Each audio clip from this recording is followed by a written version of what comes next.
Hi guys, welcome back to my YouTube channel. இன்றைக்கி என்ன video அப்படின்னு சொன்னால், என்னோட லாஸ்ட் சண்டே அண்ட் மண்டே எப்படி போச்சு அப்படிங்கிறத தான் நான் இன்றைக்கி உங்களோட ஷேர் பண்ண போகிறேன். ஸோ வாங்க வீடியோக்குள்ளே போகலாம். என்னோட லாஸ்ட் விளாக் பார்த்தவங்களுக்கு தெரிஞ்சிருக்கும், நான் இந்த சண்டே ஹாஸ்டலுக்கு போகிறதுக்கு பிளான் பண்ணியிருந்தேன். பட் எங்களோட ஸ்கூலில் வந்து ஓஎல் எழுதுகிற பிள்ளைகளுக்கு வந்து ஒரு செமினார் ஒன்று நடத்தணும் அப்படிங்கிறதுனால சண்டே ஃபுல்லாகவே ஊரில் இருக்க வேண்டியதாக இருந்துச்சு. என்ன அப்படின்னா, ஓஎல் எழுதுகிற பிள்ளைகளுக்கு இன்னும் 50 நாள் தான் ஓஎலுக்கு இருக்குது அப்படிங்கிறதுனால அவங்களுக்கு ஒரு மோட்டிவேஷனல் ப்ரோக்ராம் மாதிரி செஞ்சுருந்தேன்.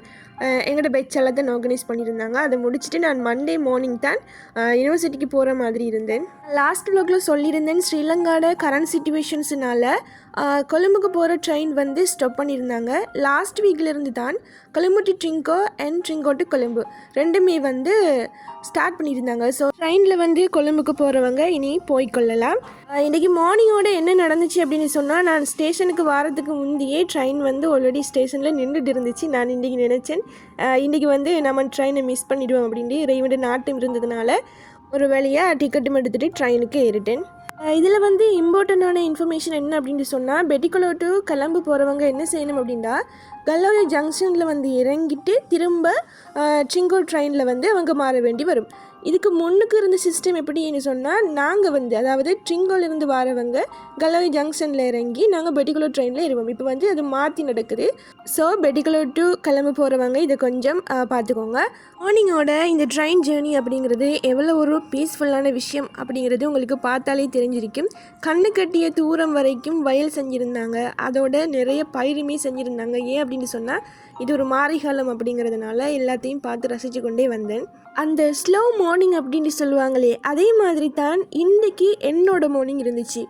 ஏன் அப்படின்னு சொல்லி உங்களுக்கு பார்த்தாலே விளங்கியிருக்கும். ஒரு மழை காலத்தில் ஒரு ட்ரெயில் பயணம் எப்படி இருக்கும் அப்படிங்கிறது ஒவ்வொருத்தருமே என்னையை பொறுத்த வரைக்கும் அவங்களோட லைஃப்பில் ஒரு தரமாச்சு எக்ஸ்பீரியன்ஸ் பண்ணணும் அப்படிங்கிறது தான் நான் நினைப்பேன். உண்மையாகவே இந்த பயணங்கள் அப்படிங்கிறது ஒவ்வொரு மனிதனுடைய லைஃப்லையும் வந்து எந்த அளவுக்கு தாக்கம் செலுத்துது அப்படிங்கிறது அவங்க எதை நோக்கி பயணிக்கிறாங்க அப்படிங்கிறதுல தான் இருக்குது.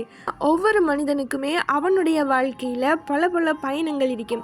இப்போ நாம் பாடசாலை படிக்கிற காலங்களில் நாங்கள் ஒரு யூனிவர்சிட்டிக்கு போகணும் அப்படிங்கிற ஒரு நோக்கோடு பயணிப்போம். அதே மாதிரி யூனிவர்சிட்டிக்கு வந்த உடனே நாங்கள் ஒரு நல்ல ஜொப்புக்கு போகணும் அப்படிங்கிறதுக்காக பயணிப்போம். நான் இங்கே ஒரு விஷயத்த உங்களுக்கு சொல்லணும். என்ன அப்படின்னா, நம்மளோட லைஃப் ஒரு மரத்தை போல் இருக்கணும். ஏன் அப்படின்னு சொல்கிறேன்டா, மரம் அப்படிங்கிறது ஒரு விதையை போடும்போது அது ஒவ்வொரு நாளும் எந்த அளவுக்கு வளரும் அப்படிங்கிறது யாரோட கண்ணுக்குமே தெரியாது. ஆனால் ஒரு 5-10 வருஷத்துக்கு பிறகு அது வளர்ந்து எவ்வளோ பெரிய விருட்சமாக நிற்கும் அப்படிங்கிறது அதுக்கு பிறகு தான் தெரியும்.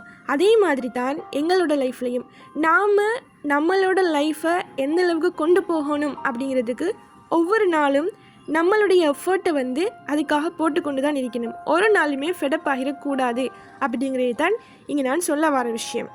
இதை நீங்கள் உங்களோட லைஃப்பில் ஒரு மோட்டிவேஷனாக கூட எடுத்துக்கொள்ளும். அடுத்த விஷயம் என்ன அப்படின்னு சொன்னால், இந்த நான் காட்டி கொண்டிருக்கிறது வந்து நாம் இப்போ ட்ரெயினில் ஏறின உடனே வந்து டிக்கெட் எடுப்போம் தானே, அந்த டிக்கெட் எல்லாம் இப்போ பத்திரமா வச்சுக்கொள்ளணும். ஏன் அப்படின்னு சொன்னால், ஒவ்வொரு டைமும் வந்து அதை செக் பண்ணுறதுக்காக போலீஸ் அப்படி போட்டிருக்கிறாங்க. ஸோ அவங்க வந்து ஒவ்வொரு டைமும் செக் பண்ணி கொண்டே தான் இருப்பாங்க. நான் இதுக்கு முந்தைய ட்ரெயினில் வர நேரம் போலீஸ் எல்லாம் வந்து இங்கே போட்டிருக்கிறது வந்து குறைவு. ஆனால் இப்போ பார்த்தோம் அப்படின்னு சொன்னால் ஒவ்வொரு ஸ்டேஷனுக்குமே வந்து ஏறுறாங்க. இதெல்லாம் வந்து ஒரு என்ன சொல்கிறது, ஒரு நிற்கக்கூடிய சட்டத்திட்டங்களை கடுமையான முறையில் அமுல்படுத்துகிறாங்க அப்படிங்கிறது மட்டும் தெளிவாக விளங்குது.